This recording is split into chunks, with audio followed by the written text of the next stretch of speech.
सुप्रभात बेटा, कैसे हो आप सभी। आरकेपी ऑनलाइन कक्षा में आपका स्वागत है।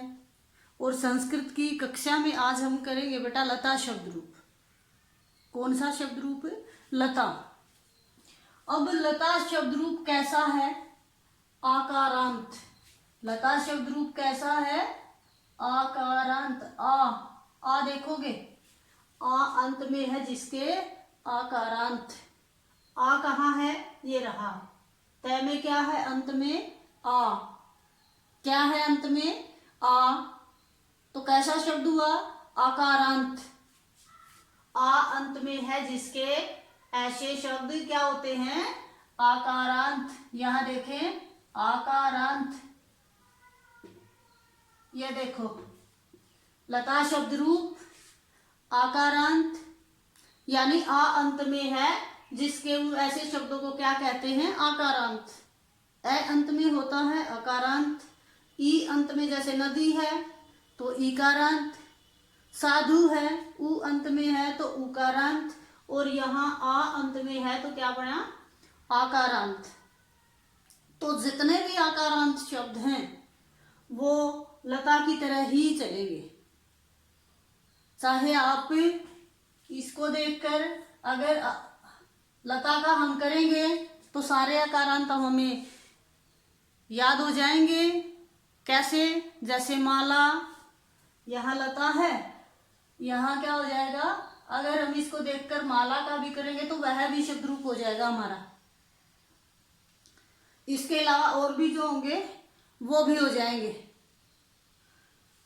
तो इस प्रकार आकारांत शब्द रूप आज हम करेंगे। हमें पता है हिंदी में जो कारक चिन्ह होते हैं उन कारक चिन्हों का काम क्या करती है? ये विभक्ति। संस्कृत में जो ये विभक्ति होती है ये कारक चिन्हों का काम करती है। जैसे कर्ता ने कर्ण को कर्ण से या के द्वारा, वो यहाँ क्या है?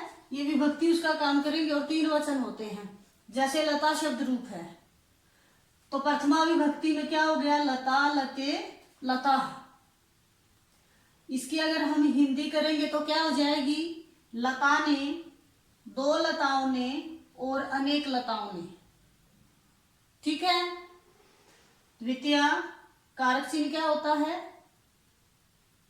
कर्म कारक को चिन्ह होता है द्वितीय में। ठीक है। तो लताम, लते, लता, इसका अर्थ क्या हो गया? लता ने, लता को, दो लताओं को, अनेक लताओं को। ठीक है। तृतीया विभक्ति कर्ण कारक से या के द्वारा लग जाएगा। क्या अर्थ हो गया तृतीया विभक्ति का? लतया, लताभ्याम, लताभि। तृतीया विभक्ति है तो लता से या के द्वारा, दो लताओं से या दो लताओं के द्वारा, अनेक लताओं के द्वारा। चतुर्थी विभक्ति संप्रदान के लिए कारक चिन्ह लतायी, लता के लिए, लताभ्याम दो लताओं के लिए और लताभ्य अनेक लताओं के लिए।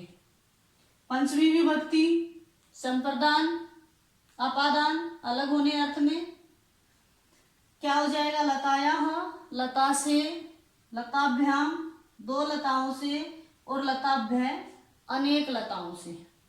आगे है षष्ठी विभक्ति काके की, कारक चिन्ह होता है ना संबंध कारक, काके की, इसको बताएगी। तो क्या हो गया? लताया, लता का, लतियो हो दो लताओं का और लताना अनेक लताओं का। उसके बाद है सप्तमी विभक्ति अधिकरण कारक को बताएगी। अधिकरण कारक होता है सप्तमी विभक्ति। आगे क्या है? लतायाम, लता में, लतियो हो दो लताओं में, लतासु अनेक लताओं में। ये कारक चिन्ह इसके कर्ता ने कर्म को कर्ण से के लिए से ये आगे लिखे हुए हैं। अंत में है सॉरी संबोधन, हे लता, हे लते, हे लता। तो इस प्रकार से देखा कि जो ये विभक्ति होती है ये किसका काम करती हैं? कारक चिन्हों का। तो जब भी हम अनुवाद करते हैं तो इन विभक्तियों का भी हमें ध्यान रखना होता है, इसलिए हम शब्द रूप याद करते हैं। तो माला शब्द रूप भी इसकी तरह ही होगा, बिल्कुल लता जैसे कर लिया। तो माला भी हम कर सकते हैं। कैसे?